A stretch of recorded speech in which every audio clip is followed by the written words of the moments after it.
Hola, pues bueno, vamos a empezar. A ver si en el transcurso de la sesión se van uniendo más personas, ¿vale? Entonces, el día de hoy toca hablar sobre algunos temas que están muy interesantes, que son problemas ginecológicos. Entonces, espero esta sesión sea de gran aportación para ustedes y pues se puedan llevar algo. Entonces, vamos a hablar hoy sobre problemas ginecológicos que existen comúnmente o de mayor recurrencia en la etapa reproductiva, ¿vale? Entonces, ¿cómo qué problemas se imaginan que puedan ser? O sea, hacia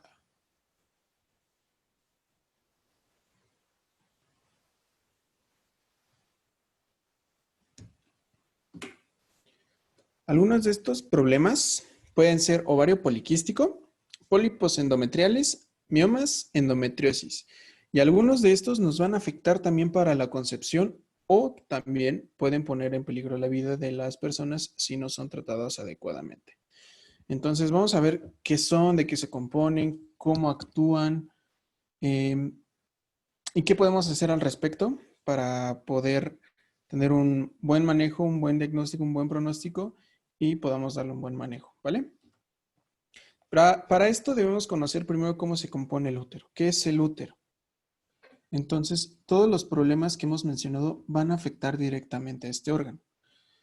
Para saber cómo funcionan, tenemos que conocer primero al útero.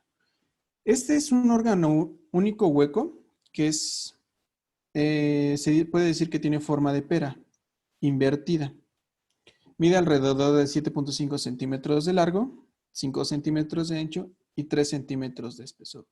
Como podemos ver, no es muy grande, es bastante pequeño para las grandes funciones que tiene este órgano, ¿no? Entonces, ¿cuál es la función principal del útero? Es el lugar donde se lleva a cabo la gestación. Esta es su principal función y para lo que fue creado el útero.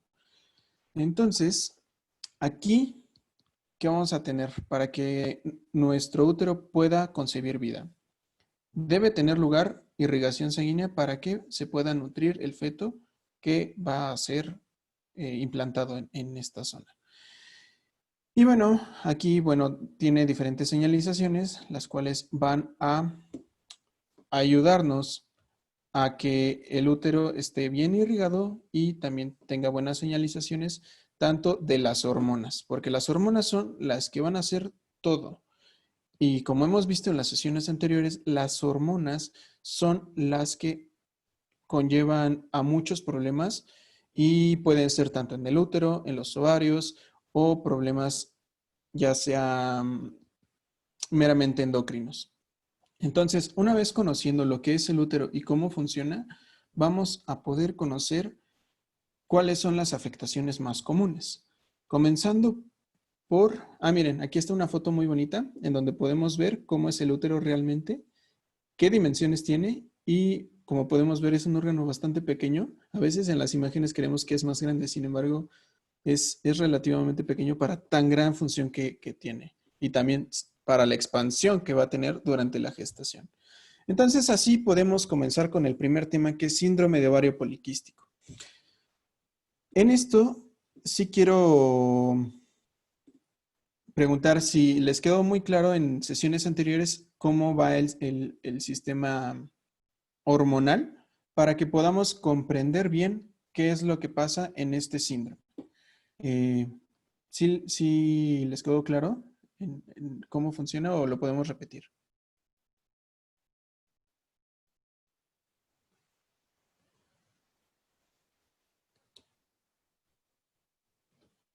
Creo que no tienen el micrófono. A mí sí me quedó claro. Ok, vale. Entonces, vamos a ver que el síndrome de ovario poliquístico va a ser un síndrome caracterizado por hiperandrogenismo funcional. ¿Qué quiere decir esto? Los andrógenos son las hormonas que producen los hombres. Sin embargo, los estrógenos son las hormonas que producen las mujeres. Aquí, en este síndrome, hay una producción de hormonas masculinas, lo cual va a producir disfunción en la edad reproductiva y también algunos signos y síntomas que son característicos de este síndrome, como cuáles: sobrepeso, infertilidad, resistencia a la insulina, hiperandrogenismo y también algunos signos y síntomas como el vello facial. Ahorita vamos a ver más profundamente con unas imágenes cómo son los signos y síntomas. ¿Qué factores de riesgo tenemos para presentar este síndrome? Hemos visto y la literatura nos menciona que el genético es el principal predisponente para contraer síndrome de ovario poliquístico. O también la obesidad. ¿Por qué? Porque las hormonas se apoyan mucho de los triglicéridos. Entonces, si tenemos obesidad, vamos a producir mayor cantidad de hormonas, por lo cual puede afectarnos en este síndrome.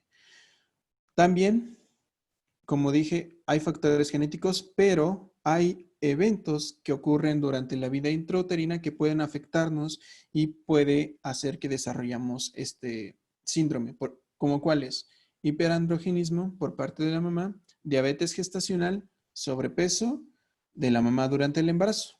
Estos son los principales factores que nos pueden conllevar a que el bebé lleve síndrome de ovario poliquístico. Y hay que examinar muy bien durante el embarazo. Por eso es tan importante el control prenatal en las mujeres embarazadas, para detectar oportunamente factores de riesgo que puedan conllevarnos alguna alteración tanto de la madre o el feto. Y vamos a ver qué lo causa. Para eso tenemos que retomar nuevamente nuestro sistema hormonal, que va de hipófisis, tiroides, ovario. ¿Qué pasa? Nuestra glándula hipofisiaria es la que nos regula la cantidad de hormonas que vamos a liberar. Entonces, recordemos que secretados hormona luteinizante y folículo estimulante. La luteinizante va a hacer que nuestro óvulo madure y la folículo estimulante va a hacer que el folículo vaya progresando a lo largo del ciclo menstrual, ¿vale?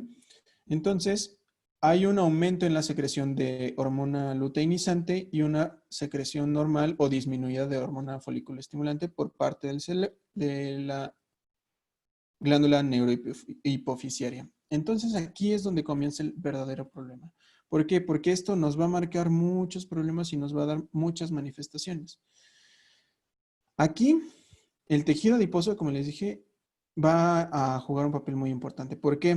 Porque participa en la formación de andrógenos y es un tejido blanco para los andrógenos. O sea que ahí es donde puede afectar o alterar mucho más este síndrome. ¿Qué va a ocurrir durante todo esto? En las gónadas o los ovarios hay un aumento de andrógenos intraováricos, lo que alteran el desarrollo de los folículos y la ovulación. Por eso causa infertilidad, porque alteran el ciclo ovular.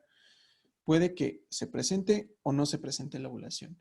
Y si se presenta, puede que no sea correctamente implantado o hay algunas otras alteraciones las cuales nos pueden alterar que una gestación se lleve a cabo. Entonces, si tenemos descontrol en esto, hay un descontrol metabólico también. Hay una resistencia a la insulina que promueve una mayor secreción de andrógenos por el ovario. O sea que a lo largo, si esto continúa, puede producir o es un factor para diabetes mellitus tipo 2. Por eso la importancia de detectar a tiempo los factores de riesgo y los signos y síntomas. Y bueno, el resultado que conlleva esto es un aumento del tamaño de los folículos por encima de lo normal. Aquí podemos ver un útero y unos folículos, los cuales aquí podemos ver como pequeños sacos que son huecos y son muy agrandados. Lo normal es que cuando termina el ciclo menstrual, el ciclo ovárico, estos saquitos se queden muy pequeños, como pequeñas cicatrices. Sin embargo, en el síndrome de ovario poliquístico, es como dice, hay quistes en los ovarios. Se forman estos grandes sacos, los cuales es el resultado de esta alteración. ¿Hasta aquí vamos bien? Vale. Entonces, ¿qué signos y síntomas vamos a presentar en este síndrome? Hay obesidad en forma de manzana. Hay dos tipos de obesidad, una en forma de manzana y otra en forma de pera. El de pera se acumula la grasa en mayor parte en la cadera. Sin embargo, en la forma de manzana se acumula más en el estómago, podríamos decir, y el tórax. También en los brazos se acumula más la grasa. Se ve así como una manzanita. Hay vello facial, hay histruismo, que es el vello que recorre del ombligo hasta el vello púbico. También hay clítoris gigante, como lo podemos ver aquí en la imagen, o acantosis nigricans, que este es un término al cual nos referimos aquí. Y muchas veces decimos, ay, es que no se bañó, está sucio su cuello, están sucias sus axilas. Pero realmente no, este es un signo de que la persona puede tener diabetes mellitus. Entonces, no es que no se bañara, sino que la pigmentación de la piel cambia cuando hay alteraciones metabólicas, como está el caso de diabetes mellitus. Y bueno, estos signos varían de acuerdo a la edad. ¿Por qué? Porque cuando comienza con la edad reproductiva, es decir, con la primera menstruación, con el ciclo ovular, con el ciclo menstrual, puede comenzar con estos síntomas. Hay oligomenorrea. ¿Qué quiere decir oligomenorrea? Sangrado con intervalos mayores a 45 días, alterados con periodos de menorrea, es decir, que no hay menstruación. Se para. Secundaria a la alteración de las hormonas. También puede presentarnos metrorragia. ¿Qué quiere decir metrorragia? Que esté menstruando en abundante cantidad. Y la metrorragia, si no es controlada, puede conducirnos a anemias y a hemorragias, si no es bien tratada. Y bueno, también un signo que nos puede dar son menarquías tempranas. Esto quiere decir que comiencen a menstruar a una edad menor a los 13 años.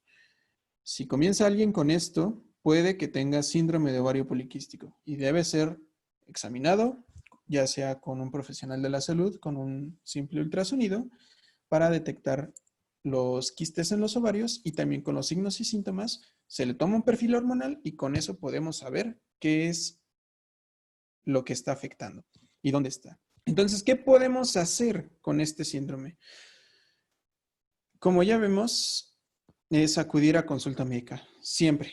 No hay que irnos por las recomendaciones ni de la abuelita, ni de la tía, ni de la hermana, porque pues al rato pueden conducirnos a otras alteraciones o dejar pasar el tiempo y conforme pasa el tiempo, como hemos visto, nos puede conducir a otras alteraciones metabólicas como diabetes mellitus. Entonces, si se comienza con estos síntomas, es acudir luego a consulta médica.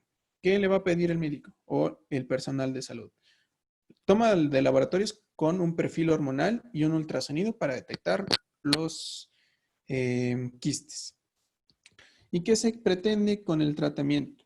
Regular las hormonas. Como hemos visto, las hormonas causan muchísimos problemas, muchos problemas, tanto a nivel uterino, a nivel ovárico, a nivel metabólico. Entonces, las hormonas son las que causan todos o casi todos los males en las mujeres, ¿no? Entonces, ¿qué hay que hacerlas? Regularlas. ¿Con qué? Pueden ser con anticonceptivos orales o también con hipoglucemiantes orales en caso de que ya se tenga diabetes mellitus o con medicamentos antiandrogénicos. ¿Esto para qué? Para que el centro regulador que viene desde el cerebro vuelva a retomar como los niveles que llevaba, que tanto la hormona luteinizante y la hormona folículo estimulante se mantengan en niveles iguales y no ocurran estos problemas. Y en vez de producirse andrógenos, que es la hormona que producen los hombres, se produzcan estrógenos. Y con los estrógenos, pues se regula todo el ciclo. Así es que esto es síndrome de ovario poliquístico. ¿Tienen alguna duda hasta ahorita? Eh, ¿Algo que no pudiese quedar muy claro? ¿Cuál es la hormona que mencionabas de que corresponde a los hombres, pero que la producen en este caso las mujeres? Los andrógenos. Ah, ok, gracias. Si lo que van a hacer los andrógenos en los hombres es producirnos vello facial, es desarrollar nuestra musculatura, nuestra complexión incluso, ves que decía cómo se acomoda la grasita en los signos y síntomas. Va a hacer que los hombres tengamos estas características. Sin embargo, las mujeres no es normal que haya obesidad en forma de manzana. Lo más común es que haya obesidad en forma de pera, que se llenen los muslos de grasita. Entonces, con esto esto regula esta hormona. Y sin embargo, los estrógenos lo que hacen es dar mayor, mmm, se acumule la grasa en mayor parte en los muslos, no exista vello facial en las mujeres, el clítoris no sea gigante, no tengan tanto vello las mujeres, ¿no? Como los hombres. Entonces los estrógenos van a ser todas las características femeninas. ¿Alguna otra duda hasta aquí? Vale. Entonces, eso sería síndrome de ovario poliquístico.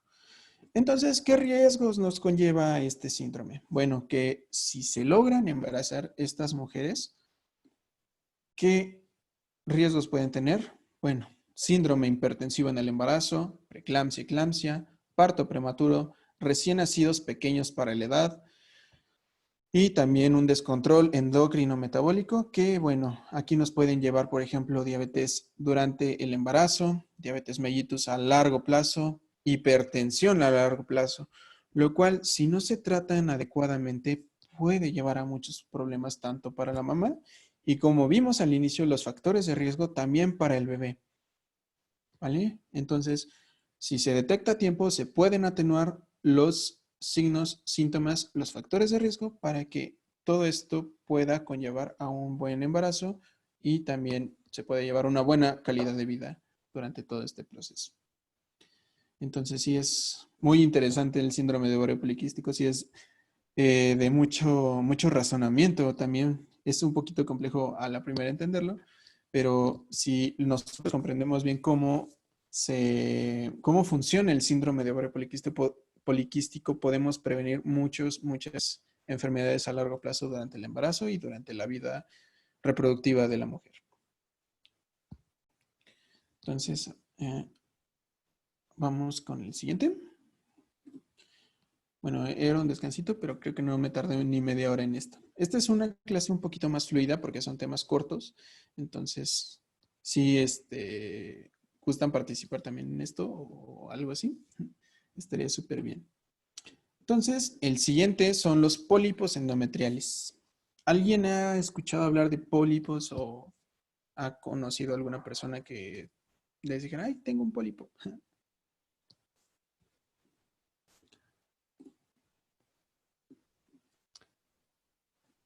Creo que no.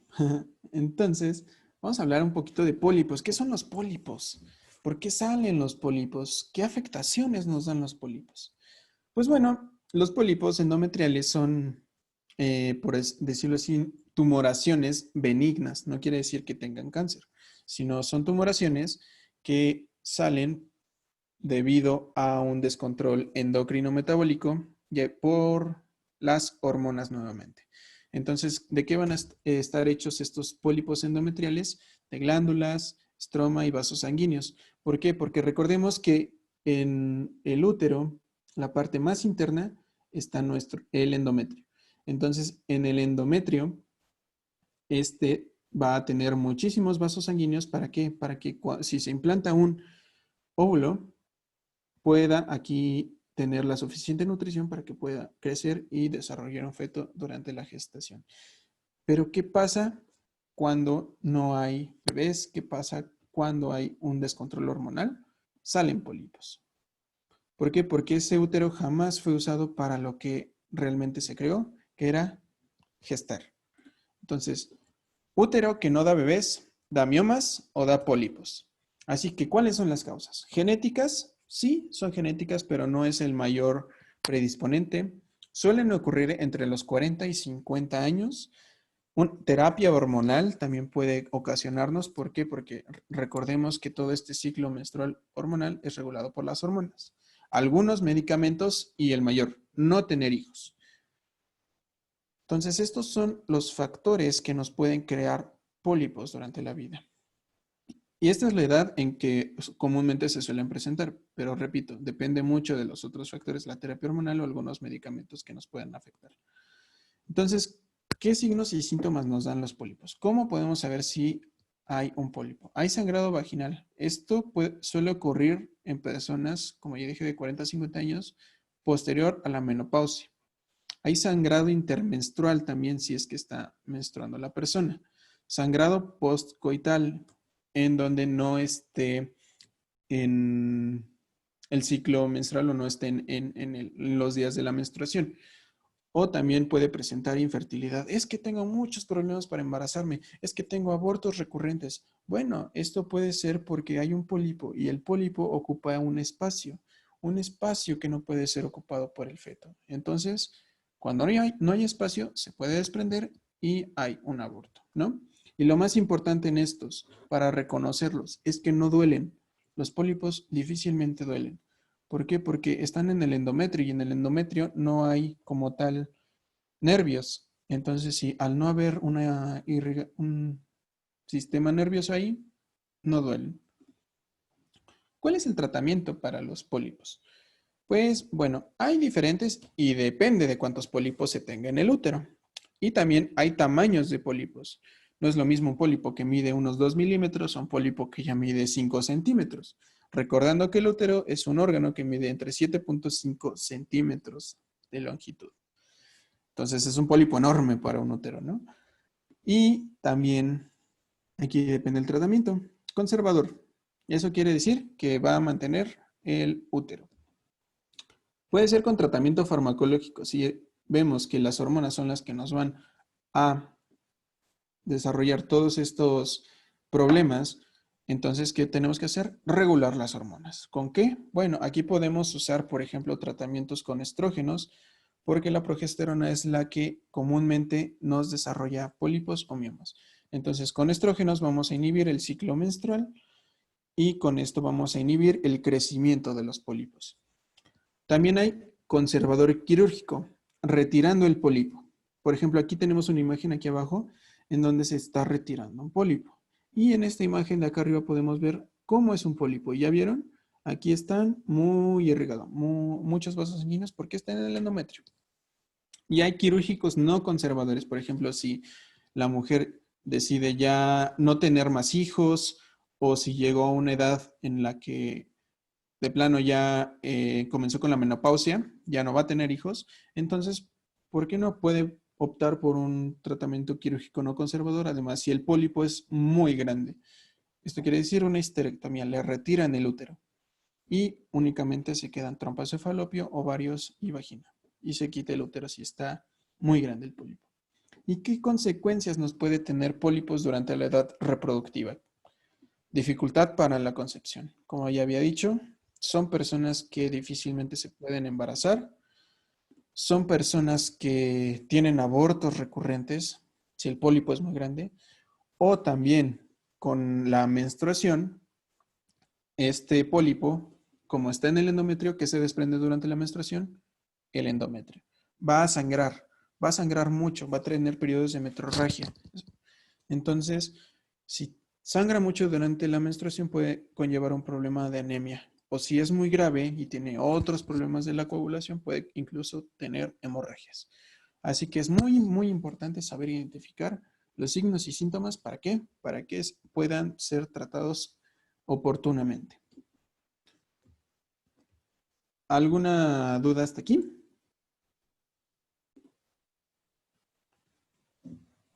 No. No, todo bien. ¿Todo bien? Ok. ¿Quieren tomar un descansito de 5 minutitos? Y ahorita volvemos con los demás temas que son miomas y el último que es un poquito pesado, endometriosis, que yo creo que ese tema es muy interesante porque suele ser un problema escondido que muchas veces no se sabe que se tiene y que pocas veces se le da un tratamiento oportuno. Entonces, si quieren, tomamos unos 5 minutitos. Yo voy a estar aquí por si quieren preguntar algo, tienen alguna duda o algo, ¿vale? Ahorita son las 6:42. Si les parece a las 6:47, volvemos.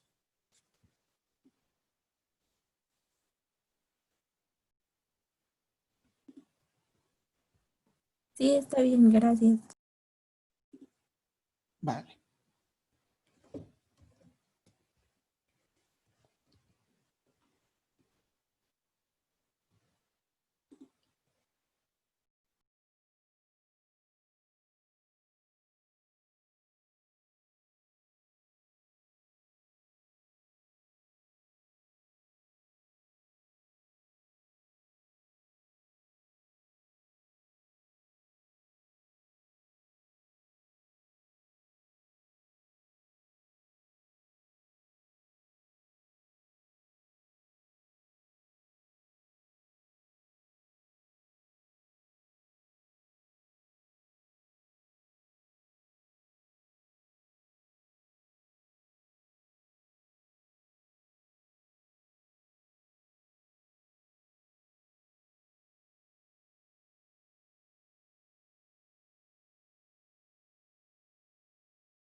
Muy bien, pues vamos a continuar con los temas que tenemos el día de hoy. Entonces, ahorita ya vimos pólipos y síndrome de ovario poliquístico. Faltaría ver miomatosis y endometriosis. Entonces, quisiera que participáramos un poquito y, a ver, dialogamos un poquito sobre estos temas. ¿Alguien sabe algo sobre miomatosis, sobre endometriosis? ¿Algo que les quede duda? ¿Algo que digan, ah, no, pues me han platicado algo y yo sé que es esto o tengo algunas dudas sobre ello? No sé.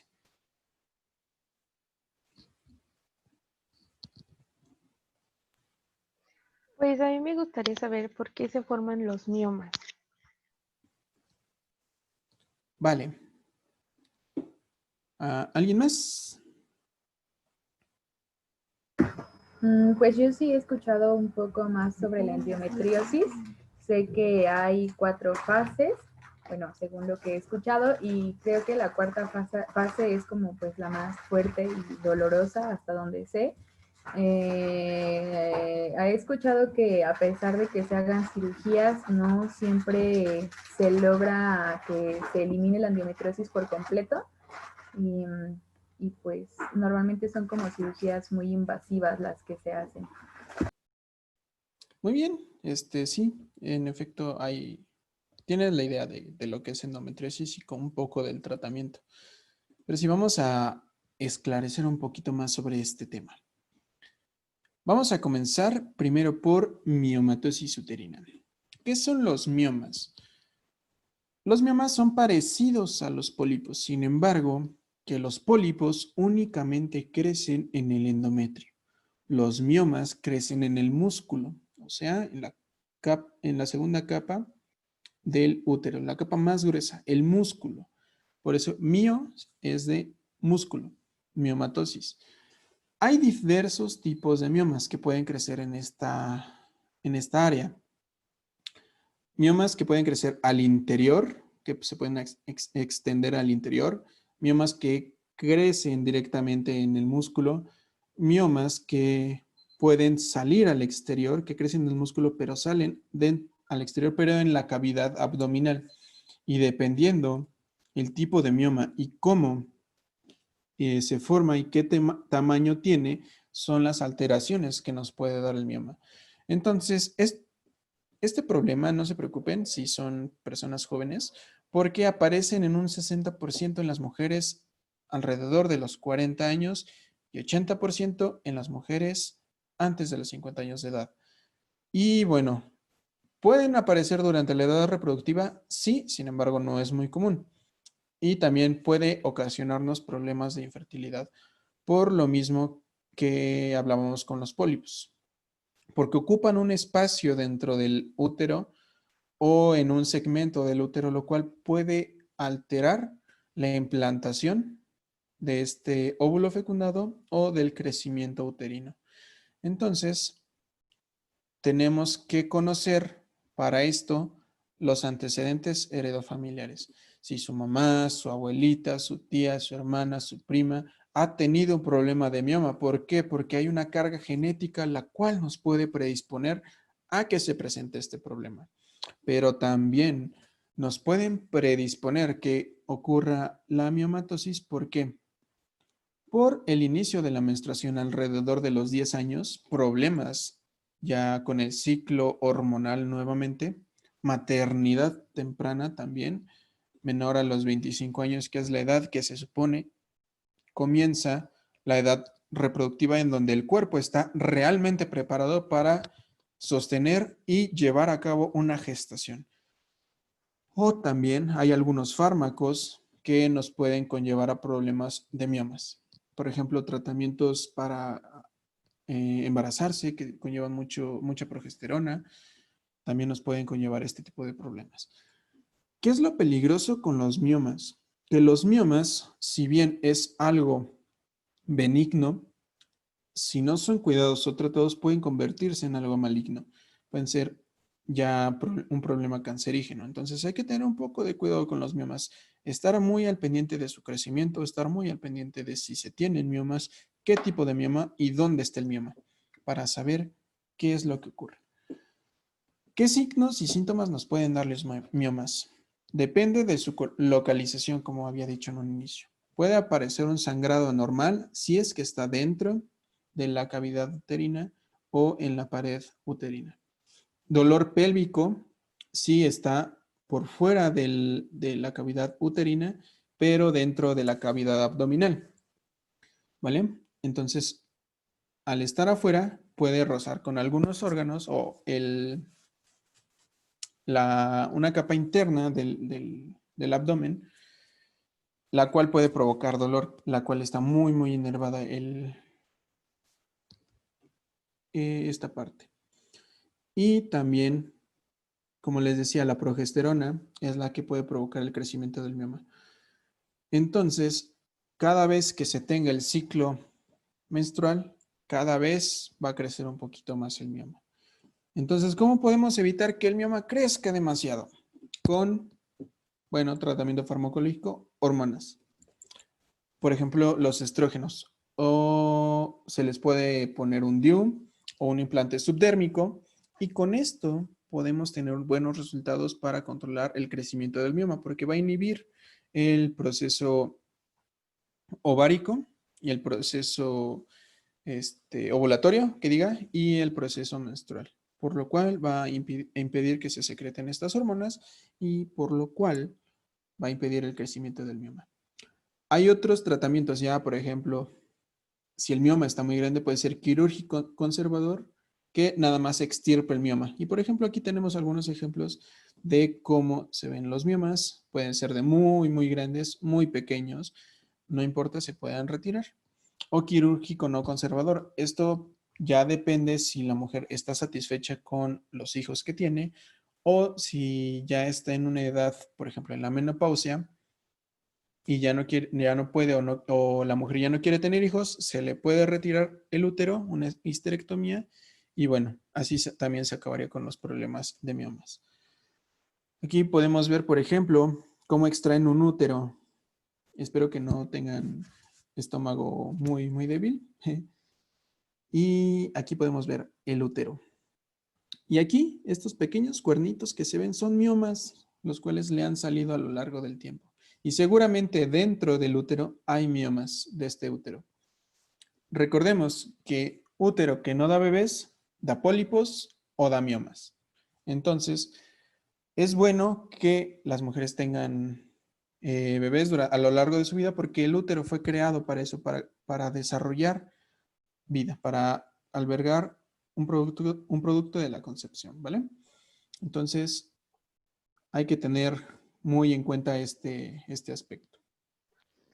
Tengo una duda. Dime. ¿Hay algún cambio en la mujer cuando le retiran el útero? No. ¿Por qué? Porque el útero realmente es un órgano o es la parte en donde se va a llevar a cabo la gestación. La parte la cual secreta hormonas y conlleva este ciclo hormonal son los ovarios en mayor medida. Entonces, cuando se retira el útero, se pueden dejar las trompas de falopio y los ovarios. Nada más se retira el útero y se queda dentro los ovarios y las trompas. Entonces, no habría como mayor problema si se retira el útero.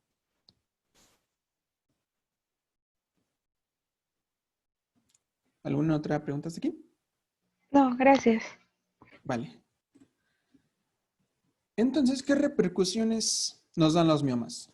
Si el mioma sangra mucho, lo mismo con los pólipos. Puede conducirnos a anemias, infertilidad, subinfertilidad porque puede tener abortos recurrentes, alteraciones en la implantación, como ya habíamos visto, pérdida gestacional recurrente o parto pretérmino e incontinencia urinaria. La incontinencia en dado caso que el mioma esté presionando la vejiga, solo en ese caso. Y hay que estar muy pendiente de los signos y síntomas. Por ejemplo, si ustedes conocen ya a una persona mayor a 40 años, ya pasó por este proceso de menopausia, dejó de menstruar por lo menos 12 meses, que eso es considerado por la OMS menopausia, y comienza con sangrado, aguas, porque puede ser un pólipo o puede ser un mioma. Entonces hay que estar en constante vigilancia y hay que acudir a atención médica en este caso con un especialista para que pueda descartar algún proceso como un pólipo o un mioma y se le pueda dar el tratamiento adecuado. Y como les dije, puede ser conservador, se puede quedar el útero o ya un tratamiento no conservador, se retira el útero y no hay mayor problema. Bueno, creo que no es muy pesado este tema, entonces podemos ir con endometriosis. Entonces, ¿qué es la endometriosis? Y es un problema que muchas veces ocurre y pocas veces es identificado correctamente. Entonces, es la presencia de estroma fuera de la cavidad uterina. ¿Qué es el estroma? Bueno, la menstruación. Y aquí podemos ver, por ejemplo, hay un útero, llegó la menstruación y en vez de que salga por cavidad vaginal al exterior, ¿qué pasa? Esta menstruación sube. Puede ser, como bien dijo Carla, en distintas etapas. Puede ser que nada más se quede en las trompas de falopio. Puede ser que suba hasta las vellosidades. Puede ser que salga la cavidad abdominal. Y bueno, podemos aquí tener muchas alteraciones. Entonces, todo esto puede incluso adherirse a otros órganos. Por ejemplo, el intestino, la vejiga, puede estar por fuera de las trompas de falopio, puede adherirse a los ovarios y nos va a crear muchas alteraciones. ¿Por qué? Porque este estroma puede seguir creciendo. Recordemos que es tejido endometrial, entonces el endometrio crece cada mes por acción de las hormonas. Y como las hormonas para llegar del cerebro hasta los ovarios, tiene que recorrer toda la circulación sanguínea. Entonces, al recorrer las hormonas todo el cuerpo, puede ser que, al igual que todos los órganos, está perfundido el intestino, entonces puede aquí llegar las hormonas también y puede empezar a crecer el tejido endometrial. Entonces, sí es un problema quizá un poco difícil de detectar a primera vista, pero hay muchos signos y síntomas que nos pueden orientar a que identifiquemos este problema de endometriosis. ¿Qué lo causa? Toxinas. ¿Qué toxinas? Por ejemplo, drogas, alcoholismo, en su mayoría. Factores genéticos que su abuelita, su mamá, sus hermanos, o bueno, más bien, perdón, sus hermanas pudiesen tener este problema. Factores hormonales, como cual que haya un descontrol hormonal en el centro hipófisis, tiroides, ovario, y puede conducirnos a un problema de endometriosis. ¿Por qué? Porque si hay mayor producción de hormonas, puede que nos altere en el crecimiento endometrial y al haber mucho endometrio, pues puede que salga por las trompas de falopio. Alteraciones inmunológicas, por ejemplo, ya enfermedades más avanzadas, por ejemplo, un lupus, una enfermedad metabólica, que bueno, ya tendría que ser con un especialista. Factores anormales del útero o de las trompas también. Por ejemplo, si el útero, en vez de que esté en esta posición que es la normal, esté quizá un poco hacia atrás, por así decirlo, lo cual no va a permitir que el vaciado sea de forma normal, hacia abajo, hacia la cavidad vaginal, sino que se va a ir a lo que tiene más cerca, a las trompas de falopio. También por factores anormales en estos segmentos. ¿Y cómo podemos verlo? Bueno, contracciones uterinas intensas también nos puede provocar porque al haber una contracción, el músculo, al apretar y al tener este tejido que se está desprendiendo, aprieta y es como un globo. ¿Qué pasa cuando tenemos un globo con agua? Va a buscar a dónde irse. Entonces, al apretar, se puede ir a las trompas de falopio y puede ir también una parte a la cavidad vaginal. Entonces, ¿qué nos puede afectar esto? Que puede haber presencia o no de menstruación. Puede ser que a lo largo de esto, ustedes puedan presentar dolor abdominal muy intenso, pueden presentar diarrea y también, como les decía, pueden presentar sangrados en la menstruación. Pueden ser muy escasos y durante la menstruación duele mucho, mucho, mucho, mucho. Pueden presentar diarrea acompañada durante la menstruación. Es que, ¿por qué tengo diarrea siempre que menstruo? Ah, bueno, puede ser que tengas un problema de endometriosis. O también puede ser que llegó su ciclo, tendría que llegar la menstruación, pero no hay salida de tejido endometrial y se queda retenido en la cavidad. Ya no es un estadio 1, que es cuando sale por la cavidad vaginal, sino que se va a la cavidad interna, se va al abdomen. Entonces, duele, tienen signos de que están en el periodo menstrual, pero no hay sangrado. Entonces, aquí puede ser un problema de endometriosis ya muy avanzada, muy grave. Y como les decía, puede haber dolor pélvico, dolor durante las relaciones sexuales. Es que no he menstruado, entonces tienen relaciones con su pareja y duele. Pueden tener incluso reflujo gastroesofágico, sentir que tienen agruras durante este proceso, diarrea y, por supuesto, infertilidad. Puede conllevarnos este problema. ¿Qué se puede hacer? Como decía Carla, hay diferentes tratamientos y depende del estadio de la endometriosis. Hay farmacológico, por ejemplo, un estadio 1 que nada más llega a las trompas de falopio. Es poquito. Puede ser regulado con hormonas. ¿Para qué? Para que si el problema es que hay demasiada secreción de hormonas, entonces vamos a regularlas. ¿Con qué? Con tratamiento hormonal. Puede ser igual un método anticonceptivo que se puede aplicar, por ejemplo, el DIU hormonal o el implante subdérmico para inhibir todo este ciclo menstrual y no pueda formarse el endometrio. Y al no formarse, pues no habría problema de endometriosis. O también con pastillas hormonales se puede regular este proceso para que conlleve un ritmo, un ciclo y sea una suficiente cantidad de hormona. Y analgésicos, en dado caso que el dolor sea insoportable, porque también puede ser eso los dolores, que sean insoportables por un problema de endometriosis. Entonces hay que regularlo, también hay que tomar un analgésico.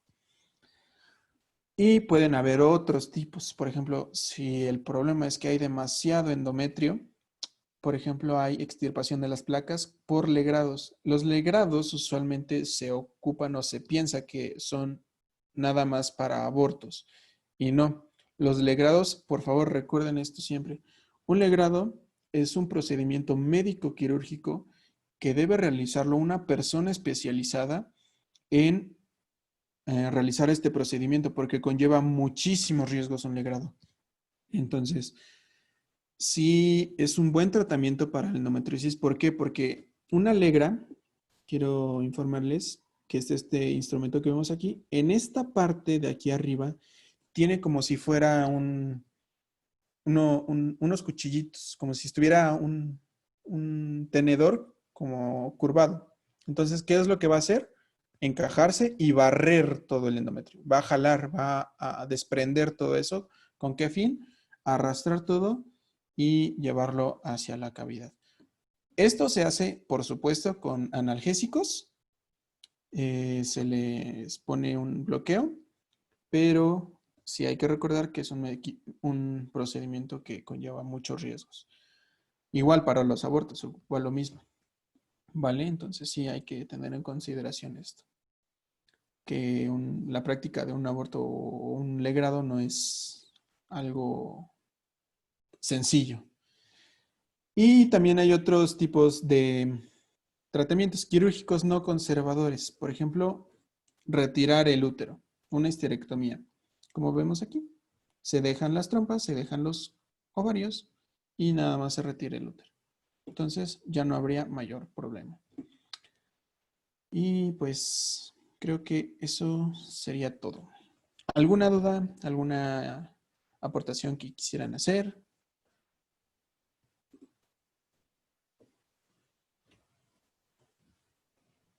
¿Algún tema que quisieran que repasáramos? Porque no sobra tiempo.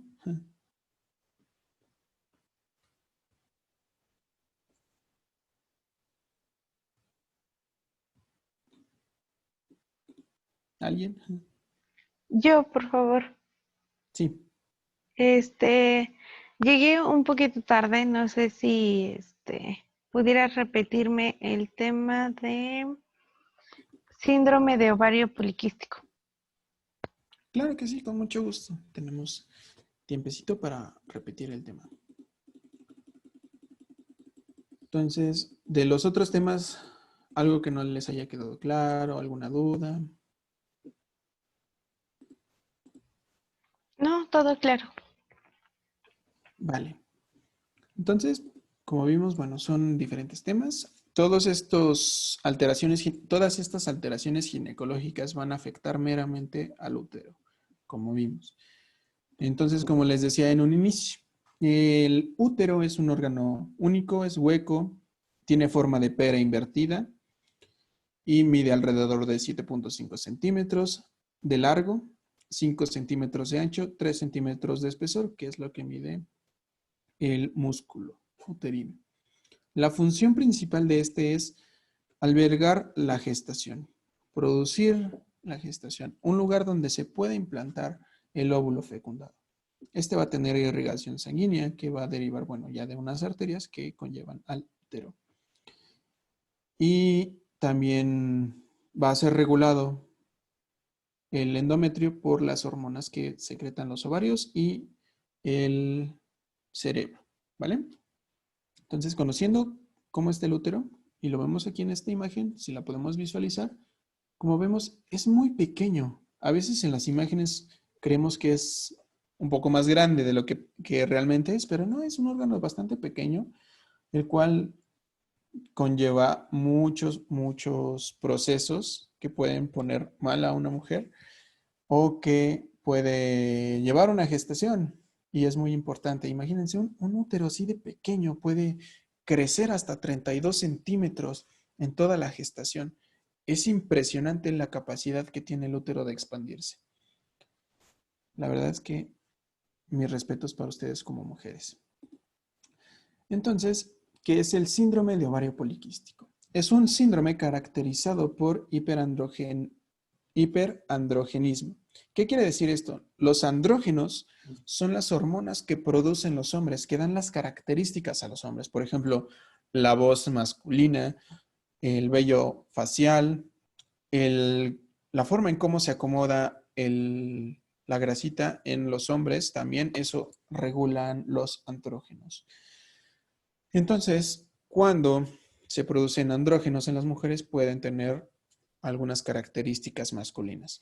Y esto conlleva a disfunción en la edad reproductiva. Son personas que difícilmente se pueden llegar a embarazar si no se lleva un adecuado tratamiento. ¿Y por qué se caracteriza este síndrome de ovario poliquístico? Que va a producir sobrepeso, infertilidad y resistencia a la insulina que nos puede conllevar a una diabetes mellitus tipo 2. Y esto es regulado meramente por las hormonas. ¿Qué factores de riesgo tenemos para el síndrome de ovario poliquístico? Pueden ser genéticos, que es lo principal, ya sea que su abuelita, su mamá, su tía, sus hermanas tuvieran ese problema, aguas, porque puede que ustedes lo presenten o no. Obesidad también es un factor de riesgo porque estas hormonas actúan con triglicéridos. La mayoría de hormonas son, por así decirlo, grasita.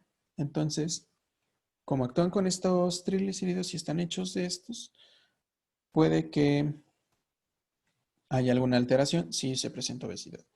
Y eventos que ocurren durante la vida intrauterina. Porque tanto hincapié en que las embarazadas vayan a un control prenatal adecuado, porque si se detectan adecuadamente los factores de riesgo, se puede dar un adecuado manejo. Entonces, ya sea que su mamá pudiese tener alguna de estas alteraciones durante la gestación, por ejemplo, hiperandrogenismo, diabetes gestacional o sobrepeso durante el embarazo, puede correr el riesgo de que el feto tenga síndrome de ovario poliquístico. Entonces, ¿qué lo causa? Como sabemos y hemos visto en las clases pasadas, hay un eje el cual va a regular todo el funcionamiento hormonal en las mujeres. El eje hipófisis, tiroides, ovarios. Entonces, vamos a ver qué pasa desde arriba, porque todo comienza desde el cerebro. Hay dos hormonas que se secretan en el cerebro. hormona luteinizante y folículo estimulante. La folículo estimulante, como su nombre lo dice, va a hacer que el folículo madure para que pueda expulsar el óvulo. Y la luteinizante va a hacer que se lleven a cabo todos los procesos de la ovulación. Entonces, la hormona luteinizante puede que sea elevada y la folículo estimulante disminuida. ¿Esto qué va a provocar? Que los andrógenos se produzcan en mayor medida. Aumentado más con la obesidad, porque como ya hemos visto, el tejido adiposo juega un papel muy importante en la formación de los andrógenos. Y esto va a afectarnos en el ovario porque va a aumentar los andrógenos y alteran el desarrollo de los folículos y la ovulación. Y el resultado de todo esto, ¿cuál es? Que en los ovarios, en vez de que quede una cicatriz así mega minúscula, micro, nos van a quedar estos sacos que son demasiado grandes, como lo dice, quistes. Y estos quistes van a ser como si fueran uvas. Y así se ven en el ultrasonido, como lo vemos aquí en esta imagen. Son como uvitas, pero son estos quistes que no lograron llegar a una etapa en donde quede como una cicatriz al final de la menstruación. ¿Y qué nos va a provocar todo esto aunado con el sobrepeso? Una resistencia a la insulina que a largo plazo puede tener el riesgo de presentar diabetes mellitus tipo 2. ¿Qué signos y síntomas tenemos durante este síndrome? Hay obesidad en forma de manzana. Las mujeres normalmente tienen o acumulan la grasa en los muslos. Sin embargo, en este síndrome lo van a almacenar más en el abdomen, en el pecho y en los brazos. Hay vello facial, hay histruismo, que es esta hilerita de vello que va desde el ombligo hasta el vello púbico, y hay clítoris gigante, también en este aspecto, así como lo vemos en esta imagen.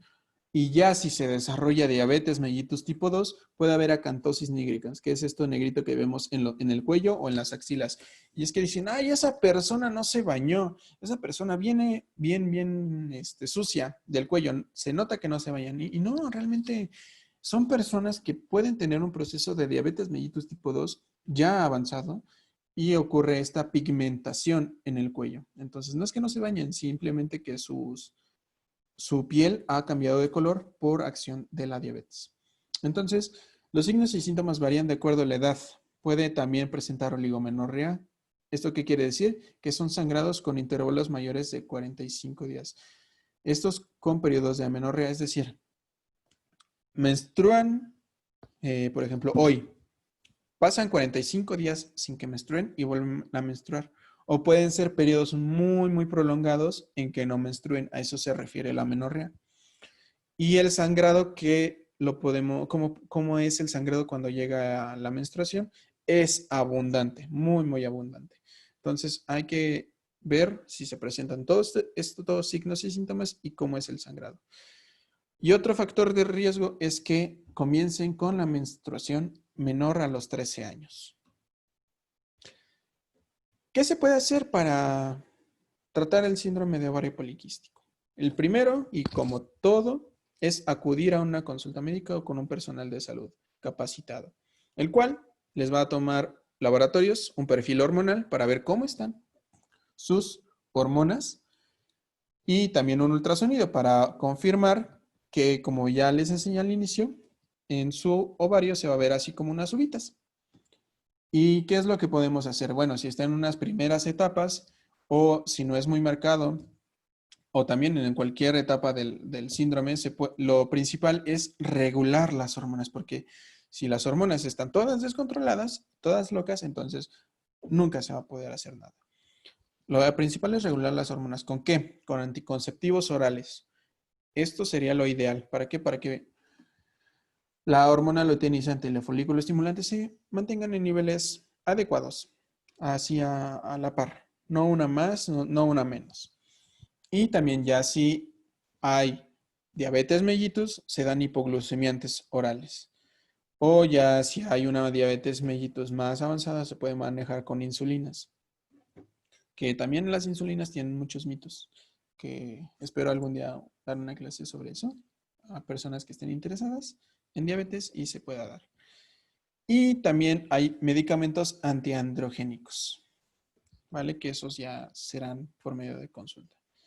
¿Y qué riesgos nos puede desarrollar el síndrome de ovario poliquístico? Bueno, que tengan mayor dificultad al embarazarse.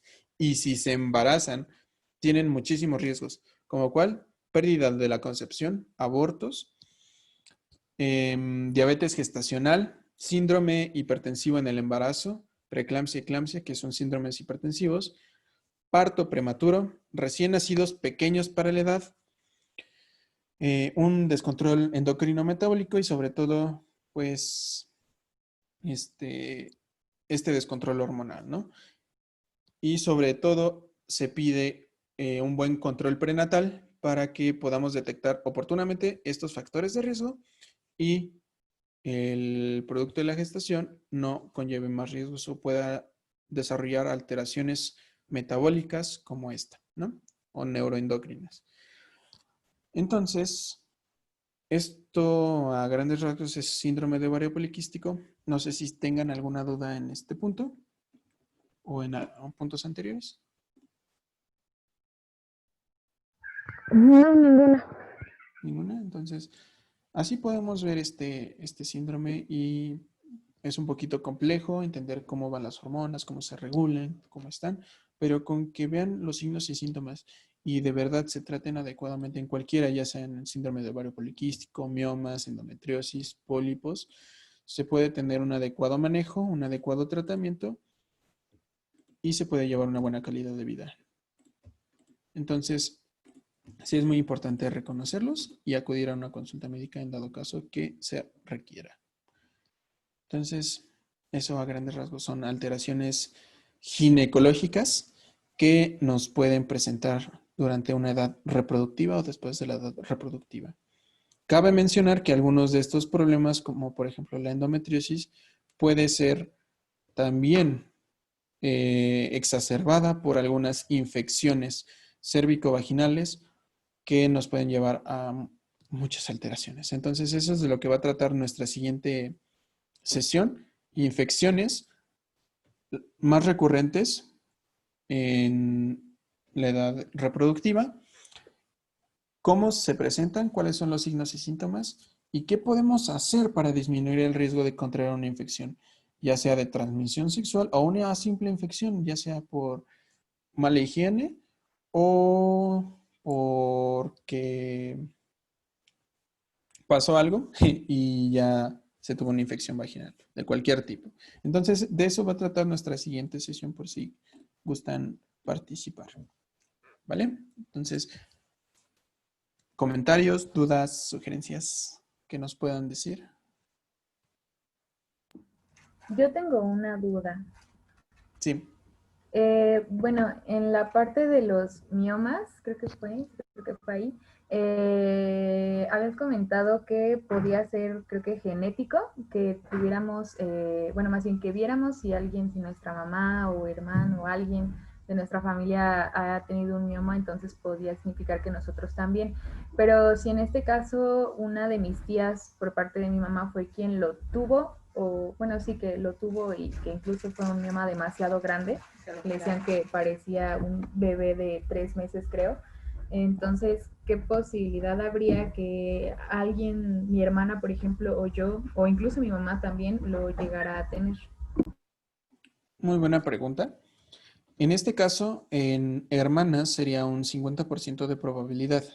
En caso ya de sobrinos o hijos, cabría un 25% de probabilidad. Entonces, no es muy marcado en los miomas. En el síndrome de ovario poliquístico sí es mucho. Sin embargo, en los miomas y pólipos no es tanto el factor genético. ¿Lleva una carga? Sí. Sin embargo, como había explicado, los mayores factores es uno, maternidad a edad temprana es uno, o no tener hijos durante la edad reproductiva, que la edad reproductiva va de una edad de 25 a 35 años más o menos. Es lo que está establecido. Y bueno, también algunos fármacos que nos puedan llevar a estas alteraciones. Sí lleva una carga genética, pero no es muy marcado en este tipo de problemas ginecológicos. ¿Sí respondí tu duda? Sí, sí, sí, muchas gracias. Vale. ¿Alguien más?